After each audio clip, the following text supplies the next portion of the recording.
Hey everybody, Trey here. Welcome back to another video. Just going to give a quick update in this video on the forecast for our bimodal severe weather outbreak that is on tap for today, Friday, March 31st. Some things have become a little bit clearer over the past several hours since we did our Thursday afternoon video. We've made a little bit of some tweaks to the forecast, a little bit clearer in what some of the outcomes for today might be. We also have some new data in, some new satellite data, surface data, as well as a lot of the southern region NWS offices actually sent up some weather balloons at 6Z. So we have some relatively early data that we can look at. I'm recording this at 5 a.m. Wasn't sure if I was going to be able to get in a video this morning, but got up extra early to do a little bit more data analysis and have a few minutes here to squeeze in a video. So we're going to take a look at some of the new data in this video. SBC, in their latest 6Z outlook, has maintained the two moderate risk areas, one up there across southeast Iowa and northwest Illinois and northeast Missouri, and then the second one to the south, centered across northeast Arkansas into the Missouri Bootheel and far western Tennessee. Large enhanced and slight risk areas extend around that, with the severe threat extending all the way back to the southwest into east central Texas and out to the east across western Ohio and parts of Kentucky, Tennessee into Alabama. Tornadoes going to be a significant threat for today. Two 15-hatched areas remain. They have connected this 10-hatched area. It used to be two separate 10-hatched areas in there, but we do have now a significant tornado threat area that extends all the way from that northern risk area down to the south across eastern Missouri, western Illinois, into the southern portion of the risk area. So significant tornadoes are a threat today, perhaps some strong and long track in both regimes. Damaging winds also going to be a significant threat, especially in that northern mode where there's a 45 hatched significant wind threat up in there. And large hail in the northern mode going to be a threat as well. So let's go ahead and take a look at what's going on right now. Let's go right to the radar and show you what's going on right now. We've talked about the potential for early morning convection in yesterday's video. That has happened this morning, but as you can see, it's clearing out pretty nicely. We have a band of showers and storms all the way from the Great Lakes states, Wisconsin and Michigan, down to the south across Illinois, Indiana, into Kentucky. That is moving off very quickly to the east and going to be clearing out of the area, leaving a very much untapped atmosphere for these storms to work off of this morning. You can see from our cloud cover here, we do have some semblance of cloud cover across the southern portion of the target area. This is infrared. Of course, we don't have visible satellite imagery at this point as the sun is not quite up yet, but we do have some clouds lingering out across the southern portion of the target. Obviously, here is our ongoing convection, showers and convection right there. But we do have fairly clear skies behind that, it appears. And so we should have quite a bit of surface heating. Depending on morning convection, we still have a little bit of a potential fly in the ointment with morning convection. We'll talk about that in just a second. And then down here with the southern mode, it's going to depend on how much this cloud cover and showery activity clears out by this afternoon. Some of the models yesterday were showing a decent amount of showers and cloudiness in that warm sector with the southern target, perhaps not allowing instability to build as much down there. But that is definitely conditional, and if we do see some clearing down there throughout the day, at least some breaks in the clouds, we should be able to build some decent instability in that corridor. Let's take a look at our current weather map data right now. This is the 10Z 500 millibar map. As we discussed yesterday, big old trough here across the western half of the continental U.S. It has become a little bit less amplified since we last spoke. Very deep amplified trough here, but it has become a little bit more smushed, if you will, and it's going into the process of closing off. We go into the next several hours, and we should see some closed contours develop at the core of this trough as it ejects off to the northeast, and that is what we talked about, that pseudo cold core type setup here for the northern portion of the risk. That will be due to the fact that the 500 millibar trough is closing off. We'll have very cold air at the center of that trough, helping to really improve the thermodynamics across the region. So we'll take a look at some model data and show you that progression here in a second. But you can see also very strong winds rounding the base of this trough that should continue to strengthen. As this trough strengthens and closes off, as it moves off to the northeast, we should see this belt of flow rounding the base of the trough really start to intensify as we go into the afternoon hours today.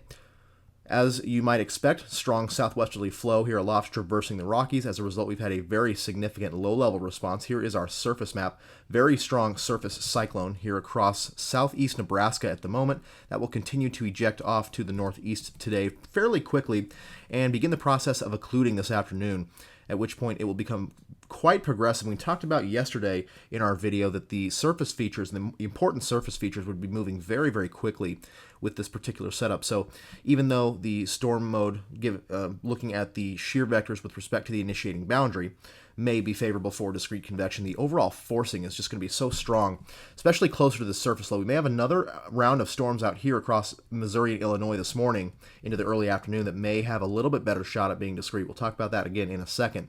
But the storms closer to the surface low may be fairly quick to transition to a more linear organization. So the surface low, once again, will translate off this way as that trough ejects. We'll start the process of maturing and then eventually occluding this afternoon into evening. But very strong low-level response here. So as you'd expect, the winds at the surface very, very strong across the southern plains into the southeast. Those isobars you see there very close together. We've seen some pretty strong winds here. I've got up early, heard the American flag I have at the complex here really whipping in the wind outside. So the surface wind's very, very strong. And as we talked about in our video yesterday, this is going to be the case outside of thunderstorms today. We'll have some very strong winds to deal with as this pressure gradient really tightens thanks to this strengthening and deepening surface low. Out here across the northern and central plains into the Midwest, we could have some very strong, potentially damaging winds outside of thunderstorms today. Robust low-level response continues at the 850 millibar level. You see a very broad expanse of low-level jet here, all the way up to from the Great Lakes down to the Gulf Coast states, 50, 60, 65 knots or so within this broad low-level jet. So very, very strong low-level response here, very broad low-level cyclone here at 850 millibars, and this low-level jet will maintain itself throughout the day, shifting off to the east, but especially staying put in this southern mode. We will have a very strong low-level jet in place all day here, which should really keep that moisture and warm, moist advection ongoing throughout the day, and really enlarge hodegrass with this southern mode, especially as we go into the afternoon and evening. Let's look at our surface map here. We'll start off with our southern sector, and you can see we've had significant moistening over the past, since we last spoke. 50s dew points at the time, I believe, into Oklahoma and Kansas. We now have those dew points in the 60s all the way up to northern Missouri. So we've had a very significant moistening across the region, with those 60s dew points extending pretty far north at this point. This moisture plume will continue to shift north and east as we go through the day today, and so moisture is not going to be an issue with this particular event, especially with southern extent.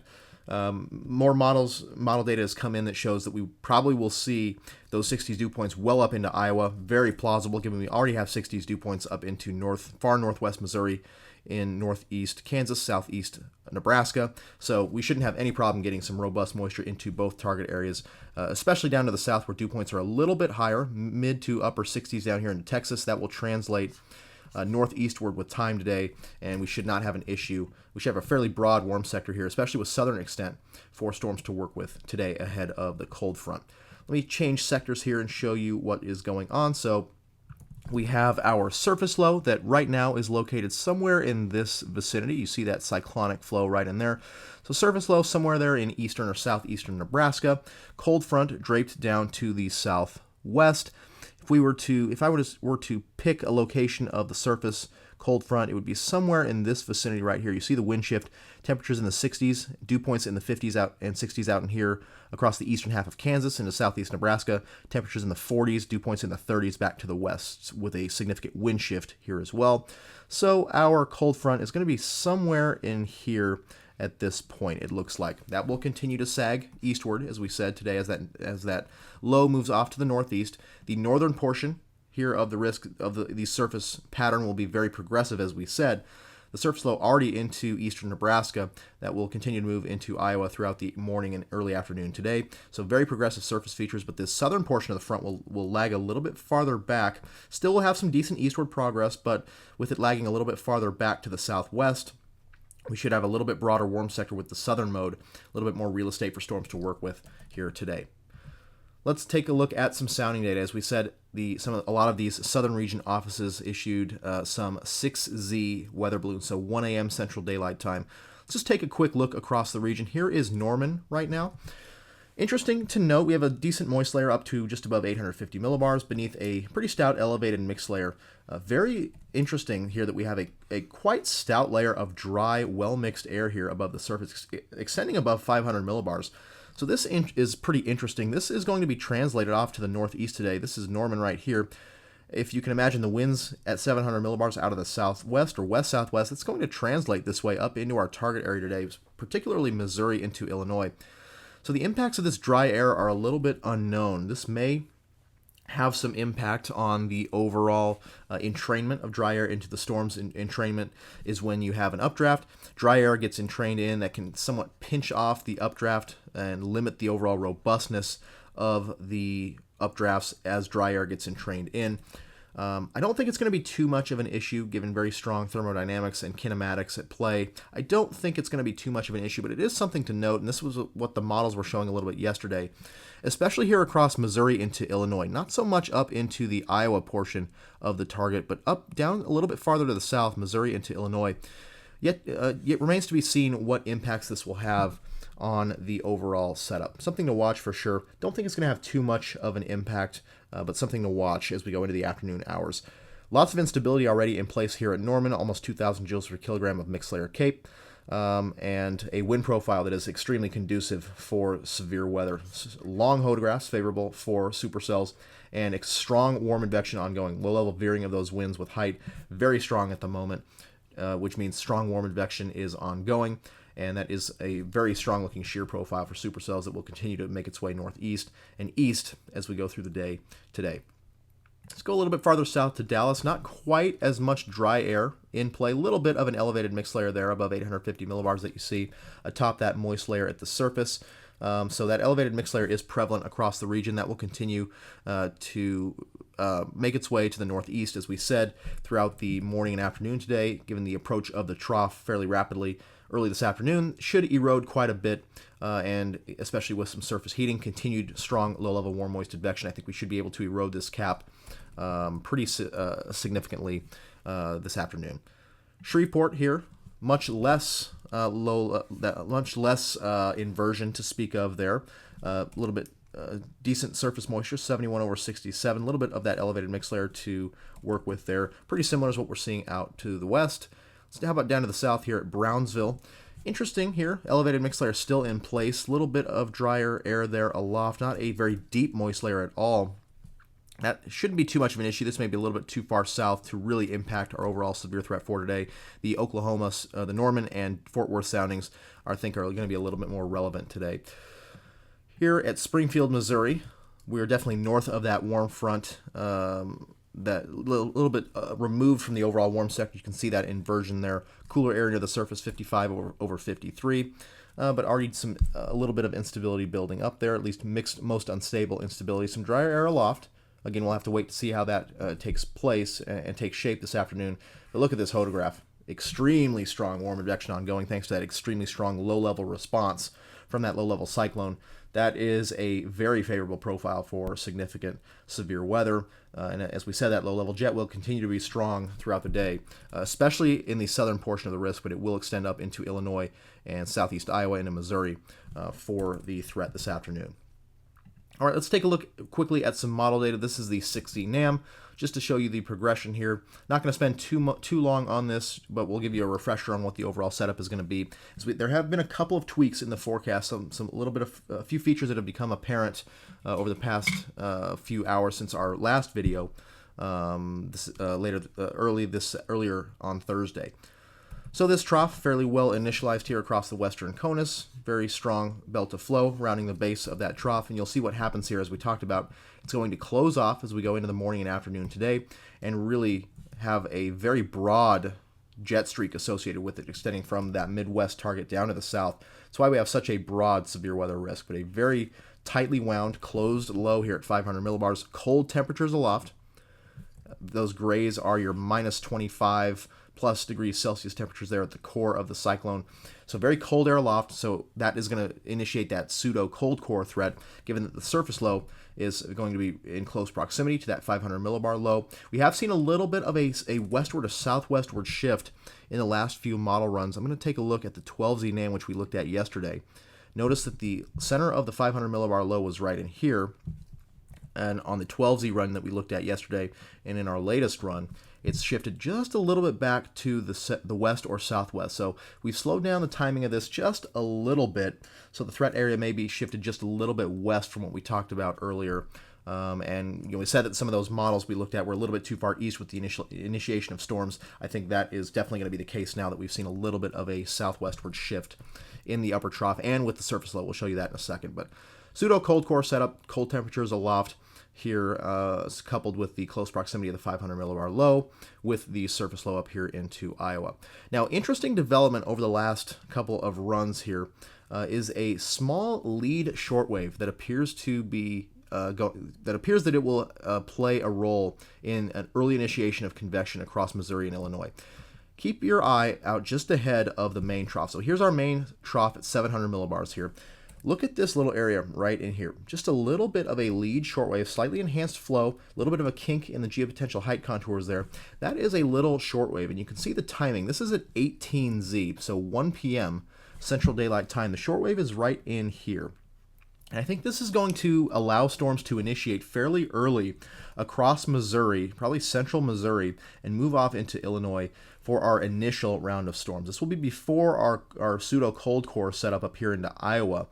This will be an initial round of storms, and the impacts of these storms are a little bit unclear at this point. There will be a favorable environment for significant severe weather in place at this point, but the degree of convection with this initial round and how it impacts the environment is just slightly unclear at this point. This may end up becoming the main show, at least the main threat for significant severe weather across Missouri, moving into central Illinois by this afternoon. But interesting development here that we have a little bit of a lead shortwave that will initiate a round of storms earlier than our Iowa threat along the surface low. So something to note there. We'll take a look at the environment ahead of this shortwave in just a second. But that shortwave moves off into Illinois by 21Z, 4 p.m. Central Daylight Time. By this point, we should have storms ongoing here on the surface low up into Iowa, a little bit farther removed from that shortwave. So let's go down to 850 millibars and show you real quick that we will have that low-level jet really entrenched across the region through much of the day, shifting east with time. But you see down here in the southern mode that low-level jet is extremely strong and will maintain itself throughout the day, throughout the entirety of the event here for that southern mode, before things really ramp up after dark, at which point storms will be surely congealed into a more messy storm mode. Surface pattern. Let's take a look at the surface pattern. So our surface low here at 6Z, so a few hours ago, surface low here in southern Nebraska. It has moved off, as we said, into eastern Nebraska at this point. You can see already fairly progressive. Once that trough strengthens at 500 millibars, that we'll have a related response at the surface, at which point the surface low will occlude and really become progressive this afternoon, which will push that cold front through. And again, I think storms, even though the shear vectors are maybe a little bit more parallel along this portion of the frontal zone up here near the surface low, they're a little bit more perpendicular to the initiating boundary. I think, given the degree of forcing, we will see a more linear, more messy mode along the surface low. Down to the south, we will have some interesting features at play. I'm going to zoom in here to the southern sector and show you. Here is our cold front. So our cold front is draped in this main pressure tongue here, well out to the west.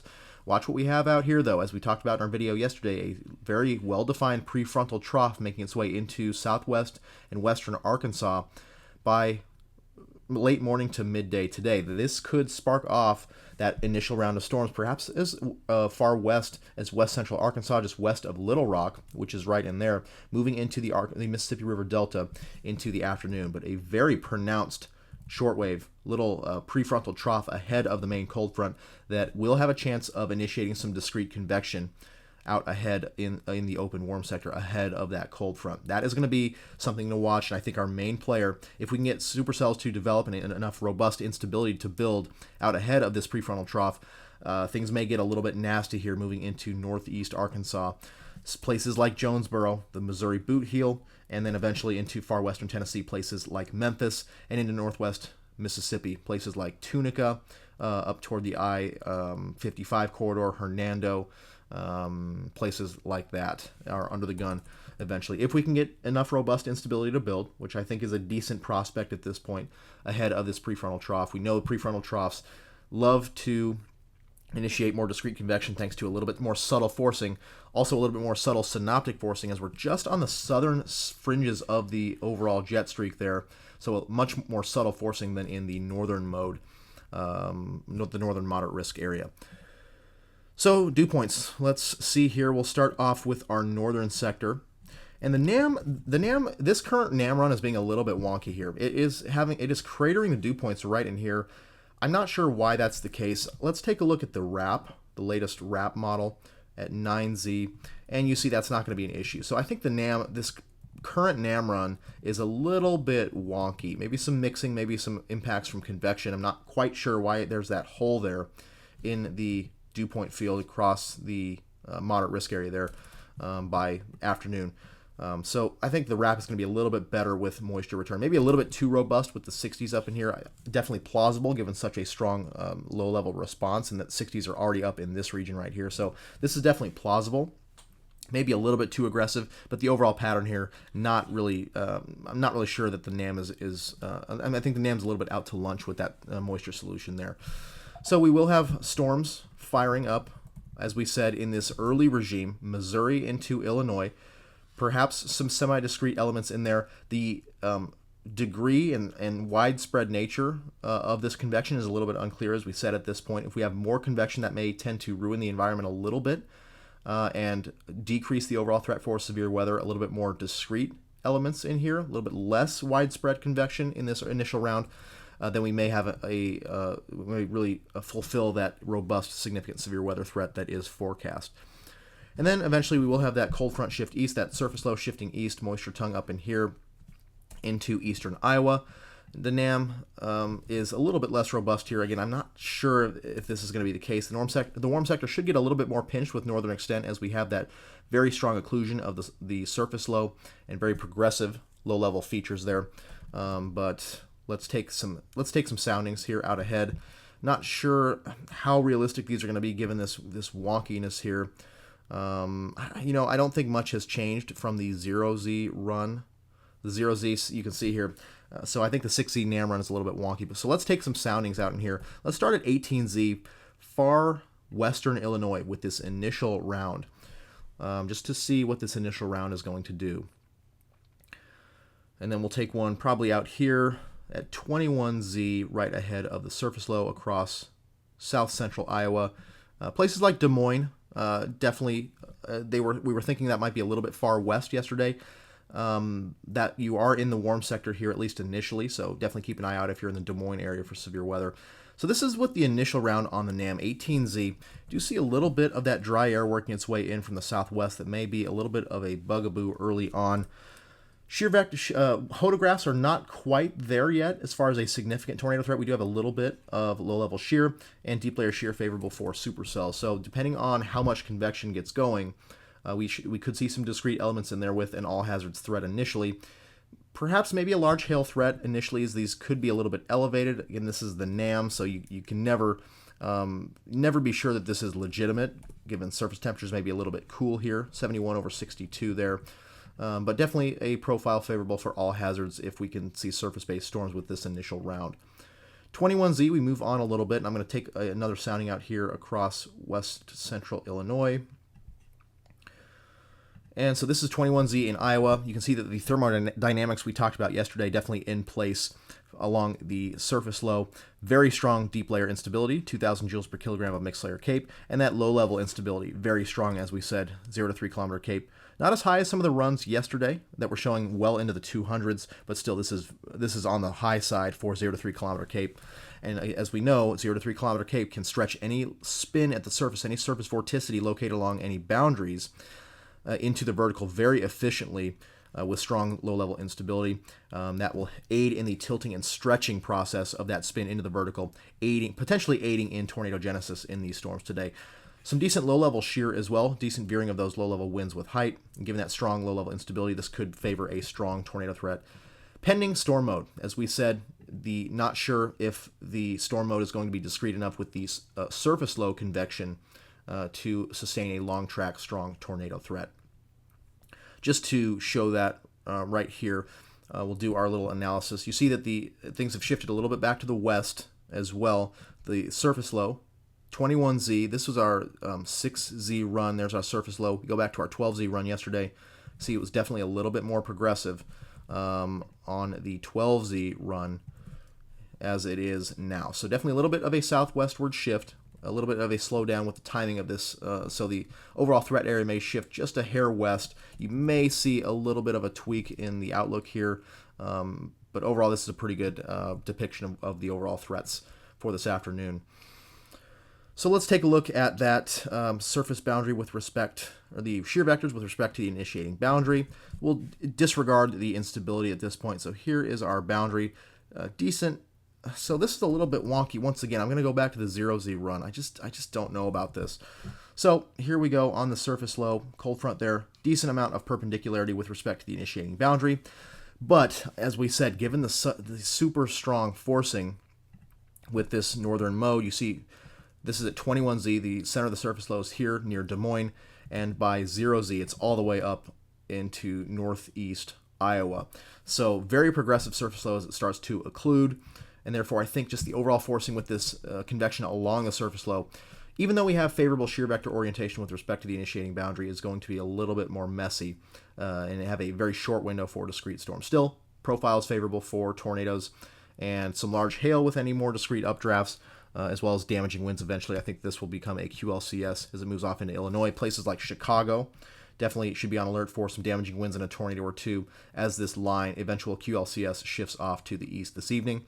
And that central Illinois threat is definitely still in question. Eventually, we will see a full QLCS, but we do have enough warm sector here, and it's still a little unclear, as we said, the overall progression of this early morning activity when it fires up along that lead shortwave. Down to the south, let's go and take a look at that real quick. So here is our moisture. You see a much broader warm sector to the south. This is at 21Z, very broad warm sector here from southeast Oklahoma, east Texas, all the way into Mississippi. Those dew points really make their way eastward very nicely ahead of that prefrontal trough. Let's take a look here at 1821. This is 0Z NAM. Let's go to the 6Z NAM.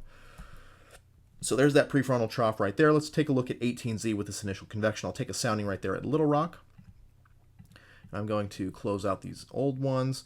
And let's go to 21Z here into the Mississippi River Delta of eastern Arkansas. So this is the initial profiles there. This a little bit of dry air remaining. Same thing as the northern mode.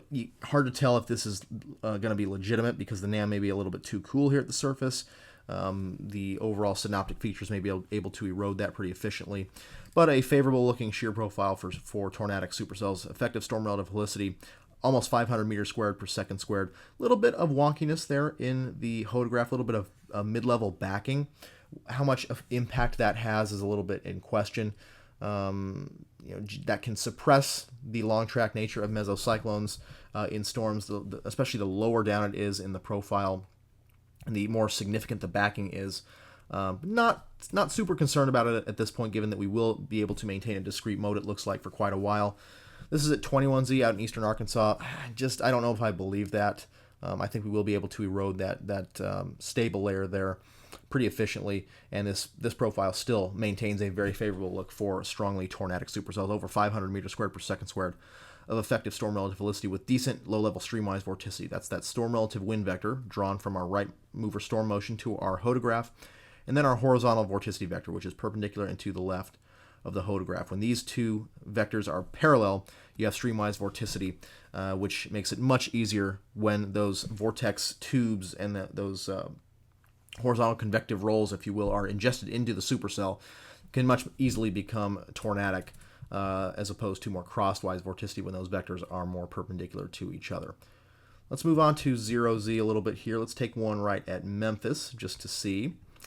So once again, not sure if that inversion is totally legitimate. I think we will be able to erode that pretty nicely going into the afternoon. Pretty similar look as we go into the evening hours up into western Tennessee there. So that southern moderate risk, given that we will have discrete storms, they are a decent possibility ahead of that prefrontal trough. This environment is very, very favorable for strongly tornadic supercells down in there. Let's take a look at the latest HRRR. It's the only cam really that's out right now. It is up to date. Definitely has trended toward a little bit more of a discrete mode in both sectors. If you recall yesterday, let me take a look at the 18Z HRRR and just show you that in the northern mode, we had up here our initial round maybe in Illinois that was quite messy. Pretty quick transition to a linear organization of the storms up north. Farther to the south, just kind of a mess out in here. A little bit of just blobby, amoeba-like convection, if you will, in the open warm sector that didn't really have that favorable look for strongly tornadic supercells. So I'm going to back this up, and I'm going to go to our latest HRRR, the 9Z run, and we'll start with the northern sector. You can see how that's evolved over time. This initial round gets going, and we do have some discrete elements in here with this initial round here across Illinois. Now, this has definitely dropped off a couple runs ago. Let me go to the 7Z run. Yeah, 7Z run had quite a bit of discrete activity out here across western and central Illinois initially with that initial round of storms moving out of Missouri. You can see lots of semi-discrete and discrete supercells within that band of storms there, that initial band of storms into Illinois. Back in here, still a little bit messy along that surface low as expected. I don't think that's going to change. I think the window for discrete storms along that surface low is going to be pretty short.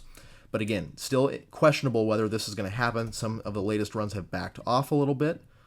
And so it's still somewhat in question what's going to happen with those storms. We do see a little bit more maybe semi-discrete elements farther to the south here on that surface low convection.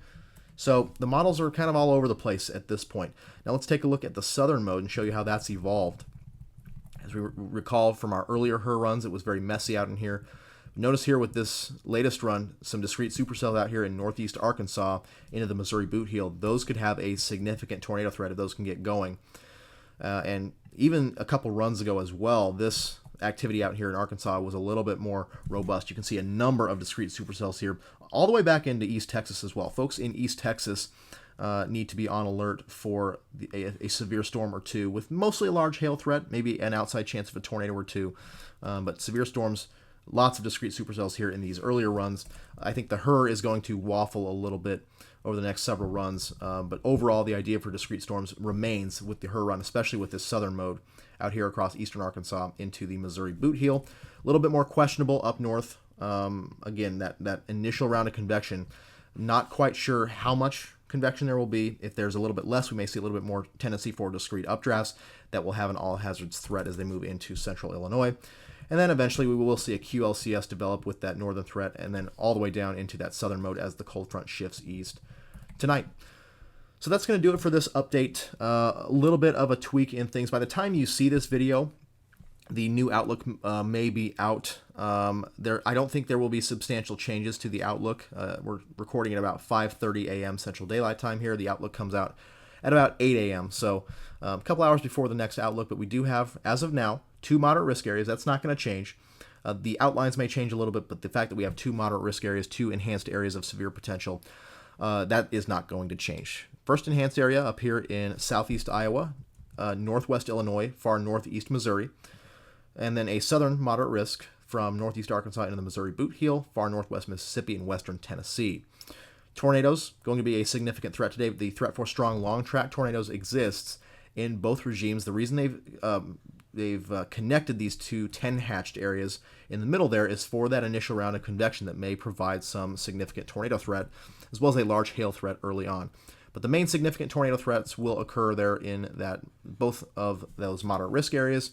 I think the higher ceiling is going to be down here in the southern one, a little bit clearer signal for discrete storms down here in a very favorable kinematic environment for significant, perhaps long track, strong tornadoes. But both modes will feature the threat for significant tornadoes, damaging winds as well. Southern mode does have a 30 hatched area, 45 hatched area along that for mostly that surface low convection, as it will quickly line out and move into eastern Iowa, into northwest Illinois, and eventually become a QLCS that moves into Illinois, and eventually Indiana, Kentucky, Tennessee, etc. Large hail going to be a threat in the northern mode as well. So just a summary of the timing here. I think storms will fire fairly early, perhaps late morning, right before lunchtime or so here across maybe central Missouri. Maybe as far west as southwest Missouri here. Springfield, Joplin, maybe the early stages of those storms, but they will become much more robust as they move into eastern Missouri and then eventually into western Illinois, western and central Illinois with that initial band. All hazards on the table. I think mostly a hail threat, although a tornado or two, perhaps a strong tornado or two, is possible before the surface low convection will develop up here to the north a little bit later, closer to early afternoon, 1, 2, 3 p.m. up here across central to maybe southwest Iowa. And then the window for discrete with those discrete convection with that line of storms will be fairly short, transitioning to a damaging wind and embedded tornado threat up there.